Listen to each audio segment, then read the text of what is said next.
courtesy of such small advances, he merely consulted the humour of his friend without the least regard to his own advantage or necessities. 'Oh, Chiv, Chiv!' added Mr Tigg, surveying his adopted brother with an air of profound contemplation, after dismissing this piece of pantomime, 'you are, upon my life, a strange instance of the little frailties that beset a mighty mind. If there had never been a telescope in the world, I should have been quite certain from my observation of you, Chiv, that there were spots on the sun. I wish I may die if this isn't the queerest state of existence that we find ourselves forced into, without knowing why or wherefore. Mr Pecksniff, well, never mind. Moralise as we will, the world goes on. As Hamlet says, Hercules may lay about him with his club in every possible direction, but he can't prevent the cats from making the most intolerable row on the roofs of the houses, or the dogs from being shot in the hot weather, if they run about the streets unmuzzled. Life's a riddle, most eternally hard riddle to guess, Mr Pecksniff. My own opinion's like that of the celebrated conundrum, why's a man in jail like a man out of jail? There's no answer to it. Upon my soul and body, it's the queerest sort of thing altogether. But there is no use in talking about it, With which consolatory deduction from the gloomy premises recited, Mr Tigg roused himself by a great effort, and proceeded in his former strain. 'Now, I'll tell you what it is. I'm a most confoundedly soft-hearted kind of fellow in my way, and I cannot stand by and see you two blades cutting each other's throats, when there's nothing to be got by it. Mr Pecksniff, you're the cousin of the testator upstairs, and we're the nephew. I say we, meaning Chiv. Perhaps in all essential points you are more nearly related to him than we are. Very good. If so, so be it. But you can't get at him, neither can we. I give you my brightest word of honour, sir, that I've been looking through that keyhole, with short intervals of rest, ever since 9 o'clock this morning, in expectation of receiving an answer to one of the most moderate and gentlemanly applications for a little temporary assistance, only £15, and my security, that the mind of a man can conceive. In the meantime, sir, he is perpetually closeted with, and pouring out his whole confidence into the bosom of a stranger. Now, I say decisively, regard to this state of circumstances, that it won't do, that it won't act, that it can't be, and that it must not be suffered to continue.' 'Every man,' said Mr Pecksniff, 'has a right, an undoubted right, which I for one would not call in question for any earthly consideration. Oh no! To regulate his own proceedings by his own likings and dislikings, supposing they are not immoral and not irreligious. I may feel in my own breast that Mr Chuzzlewit does not regard me, for instance, say me, with exactly that amount of Christian love which should subsist between us. I may feel grieved and hurt at the circumstance. Still, I may not rush to the conclusion that Mr Chuzzlewit is wholly without a justification in all his coldnesses. Heaven forbid! Besides, how, Mr Tigg,' continued Pecksniff, even more gravely and impressively than he had spoken yet, 'how could Mr Chuzzlewit be prevented from having these peculiar and most extraordinary confidences of which you speak, the existence of which I must admit, and which I cannot but deplore for his sake? Consider, my good sir,' and here Mr Pecksniff eyed him wistfully, 'how very much at random you are talking.' 'Why, as to that,' rejoined Tigg, 'it certainly is a difficult question.' 'Undoubtedly it is a difficult question,' Mr Pecksniff answered. As he spoke he drew himself aloft, and seemed to grow more mindful suddenly of the moral gulf between himself and the creature he addressed. 'Undoubtedly it is a very difficult question, and I am far from feeling sure that it is a question any one is authorized to discuss. Good evening to you.' 'You don't know that the Spottletoes are here, I suppose?' said Mr Tigg. 'What do you mean, sir? What Spottletoes?' asked Pecksniff, stopping abruptly on his way to the door. 'Mr and Mrs Spottletoe,' said Chevy Slyme, Esquire, speaking aloud for the first time, and speaking very sulkily, shambling with his legs the while. 'Spottletoe married my father's brother and child, didn't he? And Mrs Spottletoe is Chuzzlewit's own niece, isn't she? She was his favourite once. You may well ask what Spottletoes.' 'Now, upon my sacred word,' cried Mr Pecksniff, looking upwards, 'this is dreadful. The rapacity of these people is absolutely frightful.' 'It's not only the Spottletoes either, Tigg,' said Slyme, looking at that gentleman and speaking at Mr Pecksniff. 'Anthony Chuzzlewit and his son have got wind of it, and have come down this afternoon. Saw 'em not 5 minutes ago, when I was waiting round the corner.' 'Oh, Mammon, Mammon!' cried Mr Pecksniff, smiting his forehead. 'So there,' said Slyme, regardless of the interruption, 'are his brother and another nephew for you already. 'This is the whole thing, sir,' said Mr Tigg. 'This is the point and purpose at which I was gradually arriving when my friend Slyme here, with 6 words, hit it full, Mr Pecksniff. Now that your cousin and Chiv's uncle has turned up, some steps must be taken to prevent his disappearing again, and if possible to counteract the influence which is exercised over him now by this designing favourite. Everybody who is interested feels it, sir. The whole family is pouring down to this place. The time has come when individual jealousies and interests must be forgotten for a time, sir, and a union must be made against the common enemy. When the common enemy is routed, you will all set up for yourselves again. Every lady and gentleman who has a part in the game will go in on their own account and bowl away to the best of their ability at the testator's wicket, and nobody will be in a worse position than before. Think of it. Don't commit yourself now. You'll find us at the Half Moon and 7 Stars in this village, at any time, and open to any reasonable proposition. Chiv, my dear fellow, go out and see what sort of night it is.' Mr Slyme lost no time in disappearing, and it is to be presumed in going round the corner. Mr Tigg, planting his legs as wide apart as he could be reasonably expected by the most sanguine man to keep them, shook his head at Mr Pecksniff and smiled. 'We must not be too hard,' he said, 'upon the little eccentricities of our friend Slyme. You saw him whisper me. Mr Pecksniff had seen him. You heard my answer, I think?' Mr Pecksniff had heard it. 5 shillings, said Mr Tigg thoughtfully. 'Ah, what an extraordinary fellow! Very moderate too.' Mr Pecksniff made no answer. 5 shillings,' pursued Mr Tigg, musing, 'and to be punctually repaid next week. That's the best of it. You heard that?' Mr Pecksniff had not heard that. 'No! You surprise me!' cried Tigg. 'That's the cream of the thing, sir. I never knew that a man failed to redeem a promise in my life. You're not in want of change, are you?' 'No,' said Mr Pecksniff. 'Thank you, not at all.' 'Just so,' returned Mr Tigg. 'If you had been, I'd have got it for you.' With that he began to whistle, but a dozen seconds had not elapsed when he stopped short, and looking earnestly at Mr Pecksniff, said, 'Perhaps you'd rather not lend Slyme 5 shillings?' 'I would much rather not,' Mr Pecksniff rejoined. 'Egad!' cried Tigg, gravely nodding his head if some ground of objection occurred to him at that moment for the first time. 'It's very possible you may be right. Would you entertain the same sort of objection to lending me 5 shillings now?' 'Yes, I couldn't do it indeed,' said Mr Pecksniff. 'Not even half a crown, perhaps?' urged Mr Tigg. 'Not even half a crown.' 'Why then we come,' said Mr Tigg, 'to the ridiculously small amount, 18 pence. Ha!' 'And that,' said Mr Pecksniff, 'would be equally objectionable.' On receipt of this assurance, Mr Tigg took him heartily by both hands, protesting with much earnestness that he was one of the most consistent and remarkable men he had ever met, and that he desired the honour of his better acquaintance. He moreover observed that there were many little characteristics about his friend Slyme of which he could by no means, as a man of strict honour, approve, but that he was prepared to forgive in all these slight drawbacks and much more, in consideration of the great pleasure he himself had that day enjoyed in his social intercourse with Mr Pecksniff, which had given him a far higher and more enduring delight than the successful negotiation of any small loan on the part of his friend could possibly have imparted. With which remarks he would beg leave, he said, to wish Mr Pecksniff a very good evening, and so he took himself off, as little abashed by his recent failure as any gentleman would desire to be.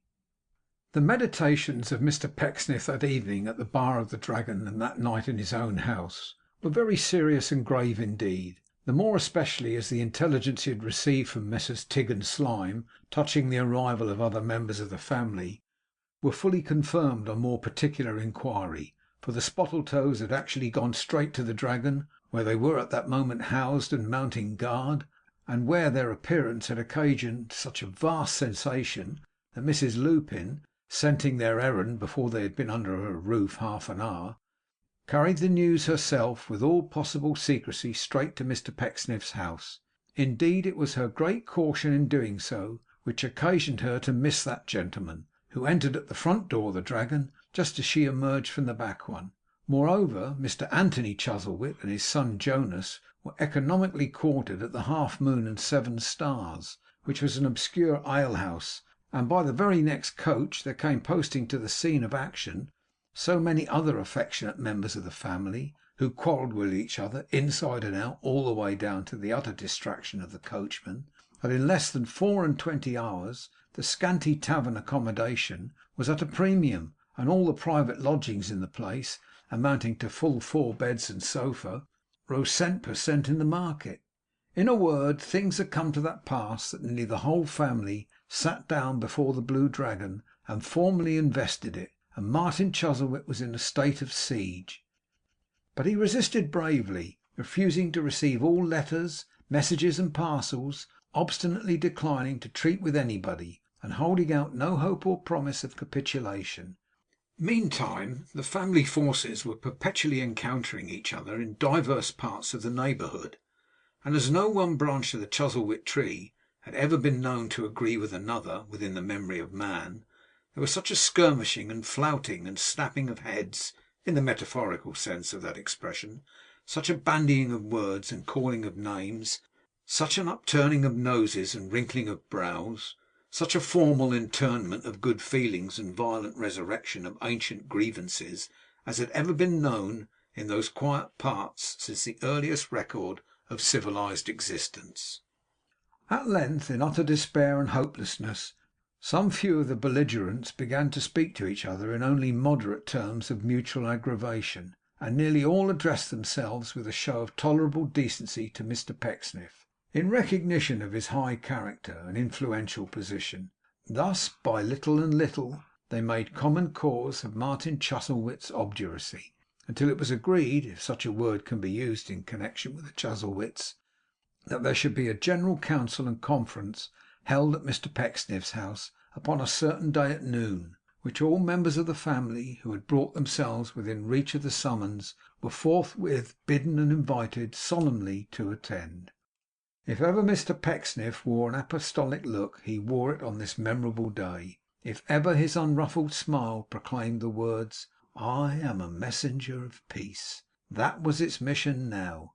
If ever a man combined within himself all the mild qualities of the lamb, with a considerable touch of the dove, and not a dash of the crocodile, or the least possible suggestion of the very mildest seasoning of the serpent, that man was he. And oh, the two Miss Pecksniffs! Oh, the serene expression on the face of Charity, which seemed to say, "I know that all my family have injured me beyond the possibility of reparation, but I forgive them, for it is my duty to do so." And oh, the gay simplicity of Mercy, so charming, innocent, and infant like, that if she had gone out walking by herself, and it had been a little earlier in the season, the robin redbreasts might have covered her with leaves against her will, believing her to be one of the sweet children in the wood, come out of it, and issuing forth once more to look for blackberries in the young freshness of her heart. What words can paint the Pecksniffs in that trying hour? Oh, none, for words have naughty company among them, and the Pecksniffs were all goodness. But when the company arrived, that was the time when Mr Pecksniff, rising from his seat at the table's head, with a daughter on either hand, received his guests in the best parlour, and motioned them to chairs, with eyes so overflowing, and countenance so damp with gracious perspiration, that he may be said to have been in a kind of moist meekness. And the company, the jealous, stony-hearted, distrustful company, who were all shut up in themselves, and had no faith in anybody, and wouldn't believe anything, and would no more allow themselves to be softened or lulled asleep by the Pecksniffs than if they had been so many hedgehogs or porcupines. First there was Mr Spottletoe, who was so bald and had such big whiskers that he seemed to have stopped his hair, by the sudden application of some powerful remedy, in the very act of falling off his head, and to have fastened it irrevocably on his face. Then there was Mrs Spottletoe, who, being much too slim for her years, and of a poetical constitution, was accustomed to inform her more intimate friends that the said whiskers were the lodestar of her existence, and who could now, by reason of her strong affection for her uncle Chuzzlewit, and the shock it gave her to be suspected of testamentary designs upon him, do nothing but cry, except moan. Then there were Anthony Chuzzlewit and his son Jonas, the face of the old man so sharpened by the wariness and cunning of his life that it seemed to cut him a passage through the crowded room as he edged away behind the remotest chairs, while the son had so well profited by the precept and example of the father that he looked a year or two the elder of the twain, as they stood winking their red eyes side by side and whispering to each other softly. Then there was a widow of a deceased brother of Mr Martin Chuzzlewit, who, being almost supernaturally disagreeable, and having a dreary face and a bony figure and a masculine voice, was, in right of these qualities, what is commonly called a strong-minded woman, and who, if she could, would have established her claim to the title, and have shown herself, mentally speaking, a perfect Samson, by shutting up her brother-in-law in a private madhouse, until he proved his complete sanity by loving her very much. Beside her sat her spinster daughters, 3 in number, and of gentlemanly deportment, who had so mortified themselves with tight stays that their tempers were reduced to something less than their waists, and sharp lacing was expressed in their very noses. Then there was a young gentleman, grand nephew of Mr. Martin Chuzzlewit, very dark, very hairy, and apparently born for no particular purpose but to save looking-glasses the trouble of reflecting more than just the first idea and sketchy notion of a face which had never been carried out. Then there was a solitary female cousin, who was remarkable for nothing but being very deaf, and living by herself, and always having the toothache.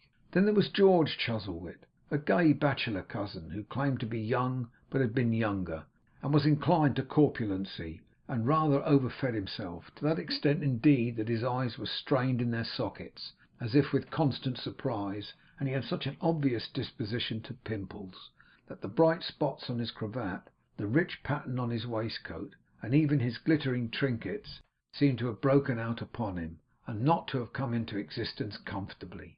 Last of all there were present Mr. Chevy Slyme and his friend Tigg, and it is worthy of remark, although each person present disliked the other, mainly because he or she did belong to the family, they, one and all, concurred in hating Mr. Tigg because he didn't. Such was the pleasant little family circle now assembled in Mr. Pecksniff's best parlour, agreeably prepared to fall foul of Mr. Pecksniff or anybody else who might venture to say anything whatever upon any subject. "This," said Mr. Pecksniff, rising and looking around upon them with folded hands, "does me good. It does my daughters good. We thank you for assembling here. We are grateful to you with our whole hearts. It is a blessed distinction that you have conferred upon us, and believe me, it is impossible to conceive how he smiled here. We shall not easily forget it." "I'm sorry to interrupt you, Pecksniff," remarked Mr. Spottletoe, with his whiskers in a very portentous state, "but you are assuming too much to yourself, sir. Who do you imagine has it in contemplation to confer a distinction upon you, sir?" A general murmur echoed this inquiry, and applauded it. "If you are about to pursue the course with which you have begun, sir," pursued Mr. Spottletoe in great heat, and giving a violent rap on the table with his knuckles, "the sooner you desist, and this assembly separates, the better. I am no stranger, sir, to your preposterous desire to be regarded as the head of this family, but I can tell you, sir—" "Oh yes, indeed, he tell! He what? He was the head, was he?" From the strong-minded woman downwards, everybody fell that instant upon Mr. Spottletoe, who, after vainly attempting to be heard in silence, was fain to sit down again, folding his arms and shaking his head most wrathfully, and giving Mrs. Spottletoe to understand in dumb show that scoundrel Pecksniff might go on for the present, but he would cut him presently and annihilate him. "I am not sorry," said Mr. Pecksniff, in the resumption of his address, "I am really not sorry that this little incident has happened. It is good to feel that we are met here without disguise. It is good to know that we have no reserve before each other, but are appearing freely in our own characters." Here the eldest daughter of the strong-minded woman rose a little way from her seat, and trembling violently from head to foot, more as it seemed with passion than timidity, expressed a general hope that some people would appear in their own characters, if it were only for such a proceeding having the attraction of novelty to recommend it, and that when they, meaning the some people before mentioned, talked about their relations, they would be more careful to observe who was present in company at the time. Otherwise it might come round to those relations' ears in a way they little expected. And as to red noses, she observed, she had yet to learn that a red nose was any disgrace, inasmuch people neither made nor coloured their own noses, but had that feature provided for them without being first consulted, though even upon that branch of the subject she had great doubts whether certain noses were redder than other noses, or indeed half as red as some. This remark being received with a shrill titter by the 2 sisters of the speaker, Miss Charity Pecksniff begged with much politeness to be informed whether any of those very low observations were levelled at her. and receiving no more explanatory answer than was conveyed in the adage, "Those the cap fits, let them wear it," immediately commenced a somewhat acrimonious and personal retort, wherein she was much comforted and abetted by her sister Mercy, who laughed at the same time with great heartiness, indeed far more naturally than life. And it being quite impossible that any difference of opinion can take place among women without every woman who is within hearing taking an active part in it, the strong-minded lady and her two daughters, and Mrs Spottletoe and the deaf cousin, who was not at all disqualified from joining in the dispute by reason of being perfectly unacquainted with its merits, one and all plunged into the quarrel directly. The two Miss Pecksniffs being a pretty good match for the three Miss Chuzzlewits, and all five young ladies having, in the figurative language of the day, a great amount of steam to dispose of, the altercation would no doubt have been a long one, but for the high valour and prowess of the strong-minded woman, who, in right of her reputation for powers of sarcasm, did so belabour and pummel Mrs Spottletoe with taunting words, that the poor lady, before the engagement was 2 minutes old, had no refuge but in tears.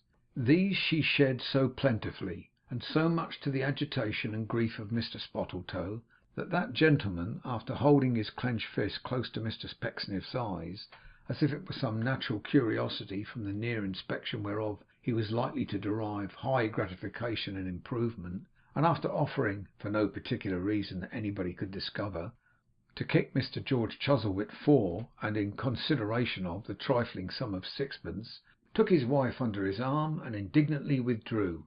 This diversion, by extracting the attention of the combatants, put an end to the strife, which, after breaking out afresh some twice or thrice in certain inconsiderable spurts and dashes, died away in silence. It was then that Mr Pecksniff once more rose from his chair. It was then that the two Miss Pecksniffs composed themselves to look as if there were no such beings, not to say present, but in the whole compass of the world, as the three Miss Chuzzlewits, while the three Miss Chuzzlewits became equally unconscious of the existence of the two Miss Pecksniffs.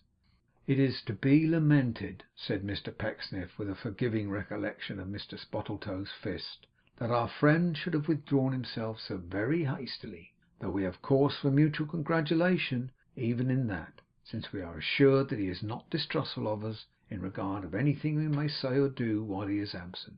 Now that is very soothing, is it not?" "Pecksniff," said Anthony, who had been watching the whole party with particular keenness from the first, "don't you be a hypocrite." "A what, my good sir?" demanded Mr Pecksniff. "A hypocrite." "Charity, my dear," said Mr Pecksniff, "when I take my chamber candlestick to-night, remind me to be more than usually particular in praying for Mr Anthony Chuzzlewit, who has done me an injustice." This was said in a very bland voice, and aside, as being addressed to his daughter's private ear, with a cheerfulness of conscience prompting almost a sprightly demeanour. Then he resumed: "All our thoughts centering in on our very dear but unkind relative, and he being as it were beyond our reach, we are met to-day really as if we were a funeral party, except a blessed exception, that there is no body in the house." The strong-minded lady was not at all sure that this was a blessed exception. Quite the contrary. "Well, my dear madam," said Mr Pecksniff, "be that as it may, here we are. Being here, we are to consider whether it is possible by any justifiable means—" "Why, you know as well as I," said the strong-minded lady, "that any means are justifiable in such a case, don't you?" "Very good, my dear madam, very good. Whether it is possible by any means, we will say any means, to open the eyes of our valued relative to his present infatuation. Whether it is possible to make him acquainted by any means with the real character and purpose of that young female, whose very strange position in reference to himself," here Mr Pecksniff sunk his voice to an impressive whisper, "really casts a shadow of disgrace and shame upon this family, and who, we know," here he raised his voice again, "else why she is his companion, harbours the very basest designs upon his weakness and his property." In their strong feeling on this point, they who agreed in nothing else all concurred as one mind. Good heaven, that she should harbour designs upon his property! The strong-minded lady was for poison. Her three daughters were for Bridewell and bread and water. The cousin with the toothache advocated Botany Bay. The two Miss Pecksniffs suggested flogging. Nobody but Mr Tigg, who, notwithstanding his extreme shabbiness, was still understood to be in some sort a ladies' man, in right of his upper lip and his frogs, indicated a doubt of the justifiable nature of these measures, and he only ogled the three Miss Chuzzlewits with the least admixture of banter in his admiration, as though he would observe, "You are positively down upon her to great an extent, my sweet creatures. Upon my soul you are." "Now," said Mr Pecksniff, crossing his two forefingers in a manner which was at once conciliatory and argumentative, "I will not, upon the one hand, go so far as to say that she deserves all the inflictions which have been so very forcibly and hilariously suggested," one of his ornamental sentences, "nor will I, upon the other, on any account compromise my common understanding as a man by making the assertion that she does not. What I would observe is, that I think some practical means might be devised of inducing our respected, shall I say our revered—" "No," interposed the strong-minded woman in a loud voice. "Then I will not," said Mr Pecksniff. "You are quite right, my dear madam, and I appreciate and thank you for your discriminating objection. Our respected relative to dispose himself to listen to the promptings of nature, and not to the—" "Go on, Pa!" cried Mercy. "Why, the truth is, my dear," said Mr Pecksniff, smiling upon his assembled kindred, "that I am at a loss for a word. The name of those fabulous animals, pagan, I regret to say, who used to sing in the water, has quite escaped me." Mr George Chuzzlewit suggested swans. "No," said Mr Pecksniff, "not swans. Very like swans too, thank you." The nephew with the outline of a countenance, speaking for the first time on that occasion, propounded oysters. "No," said Mr Pecksniff, with his own peculiar urbanity, "nor oysters, but by no means unlike oysters. A very excellent idea. Thank you, my dear sir, very much. Wait. Sirens. Dear me, sirens, of course. I think, I say, that means might be devised of disposing of our respected relative to listen to the promptings of nature, and not to the siren-like delusions of art. Now we must not lose sight of the fact that our esteemed friend has a grandson, to whom he was, until lately, very much attached, and whom I could have wished to see here to day, for I have a real and deep regard for him. A fine young man, a very fine young man. I would submit to you whether we might not remove Mr Chuzzlewit's distrust of us, and vindicate our own disinterestedness by—" "If Mr George Chuzzlewit has anything to say to me," interposed the strong-minded woman sturdily, "I beg him to speak out like a man, and not to look at me and my daughters as if he could eat us." "As to looking, I have heard it said, Mrs Ned," returned Mr George angrily, "that a cat is free to contemplate a monarch, and therefore I hope I have some right, having been born a member of this family, to look at a person who only came into it by marriage. As to eating, I beg to say, whatever bitterness your jealousies and disappointed expectations may suggest to you, that I am not a cannibal, ma'am." "I don't know that," cried the strong-minded woman. "At all events, if I was a cannibal," said Mr George Chuzzlewit, greatly stimulated by this retort, "I think it would occur to me that a lady who had outlived 3 husbands, and suffered so very little from their loss, must be most uncommonly tough." The strong-minded woman immediately rose. "And I will further add," said Mr George, nodding his head violently at every second syllable, naming no names, and therefore hurting nobody but those whose consciences tell them they are alluded to, "that I think it would be much more decent and becoming if those who hooked and crooked themselves into this family by getting on the blind side of some of its members before marriage, and manslaughtering them afterwards by crowing over them to that strong pitch that they were glad to die, would refrain from acting the part of vultures in regard to other members of this family who are living. I think it would be full as well, if not better, if those individuals would keep at home, contenting themselves with what they have got, luckily for them, already, instead of hovering about and thrusting their fingers into a family pie, which they flavour much more than enough, I can tell them, when they are 50 miles away." "I might have been prepared for this," cried the strong-minded woman, looking about her with a disdainful smile as she moved towards the door, followed by her 3 daughters. "Indeed, I was fully prepared for it from the first. What else could I expect in such an atmosphere as this?" "Don't direct your half-pay officer's gaze at me, ma'am, if you please," interposed Miss Charity, "for I won't bear it." This was a smart stab at a pension enjoyed by the strong-minded woman during her second widowhood and before her last coverture. It told immensely. "I pass from the memory of a grateful country, you very miserable minx," said Mrs. Ned, when I entered this family, and I feel now, though I did not feel then, that it served me right, and that I lost my claim upon the United Kingdom of Great Britain and Ireland when I so degraded myself. Now, my dears, if you're quite ready, and have sufficiently improved yourself by taking to heart the genteel example of these two young ladies, I think we'll go, Mr Pecksniff. We are very much obliged to you, really. We came to be entertained, and you have far surpassed our utmost expectations in the amusement you have provided for us. Thank you. Goodbye.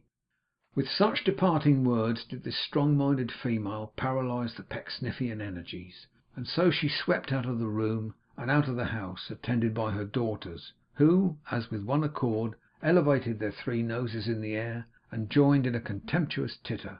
As they passed the parlour window on the outside, they were seen to counterfeit a perfect transport of delight among themselves, and with this final blow and great discouragement for those within, they vanished. Before Mr Pecksniff or any of his remaining visitors could offer a remark, another figure passed this window, coming at a great rate in the opposite direction, and immediately afterwards Mr Spottletoe burst into the chamber. Compared with his present state of heat, he had gone out a man of snow or ice. His head distilled such oil upon his whiskers that they were rich and clogged with unctuous drops. His face was violently inflamed, his limbs trembled, and he gasped and strove for breath. 'My good sir!' cried Mr Pecksniff. 'Oh yes,' returned the other. 'Oh yes, certainly. Oh, to be sure. Oh, of course. You hear him. You hear him, all of you.'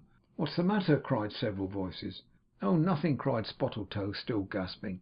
'Nothing at all. It's of no consequence. Ask him. He'll tell you.' 'I do not understand our friend,' said Mr Pecksniff, looking about him in utter amazement. 'I assure you that he is quite unintelligible to me.'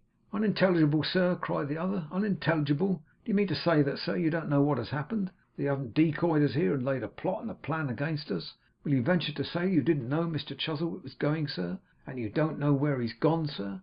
'Gone!' was the general cry. 'Gone!' echoed Mr Spottletoe. 'Gone while we were sitting here. Gone! Nobody knows where he's gone. Oh, of course, nobody knew he was going. Oh, of course not. The landlady thought up to the very last moment that they were merely going for a ride. She had no other suspicion. Oh, of course not. She's not this fellow's creature. Oh, of course not.'